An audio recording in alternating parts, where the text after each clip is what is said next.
Salut à tous, c'est Greg pour l'Actu Gamer. Si t'es fan de jeux vidéo, t'es au bon endroit. Cette semaine, on va parler de Smalland Survive the Wilds. Découvrez d'anciennes connaissances auprès de personnages cachés disséminés dans le monde entier et apprenez à survivre dans cette contrée hostile. Apprivoisez et chevauchez des créatures sauvages telles que des frelons, des oiseaux, des sauterelles et bien d'autres encore, chaque monture offrant un moyen de déplacement unique. Fabriquez de puissantes armures pour personnaliser votre apparence et obtenir des capacités exclusives qui vous permettront de survivre dans un monde aussi colossal. Construisez des campements et revendiquez un grand arbre pour créer une base qui vous suivra dans n'importe quel monde, vous permettant de rejoindre n'importe quel serveur et d'amener votre campement avec vous. Développez votre Small Folk en améliorant votre personnage et vos montures tout en recherchant des ressources pour affiner et fabriquer des objets, des armes, de la nourriture et bien plus encore.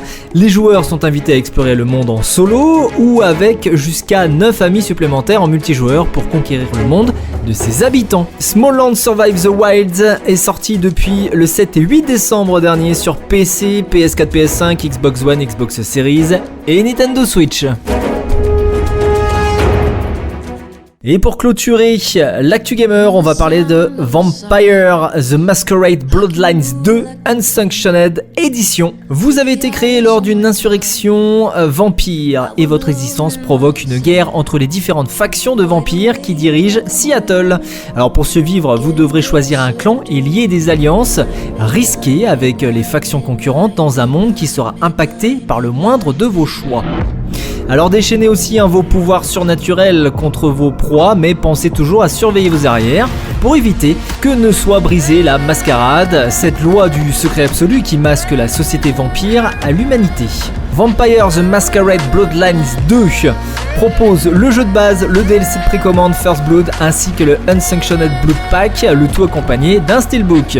Chose à noter, bien que les mentions PS5 et Xbox Series soient présents sur les flyers qu'on peut trouver sur internet ou sur les visuels, il n'est pas possible de précommander ces versions pour le moment. Seules les versions PC, PS4 et Xbox One seront disponibles le 31 décembre prochain. Can you hear it? My blood is singing. I will wait for you.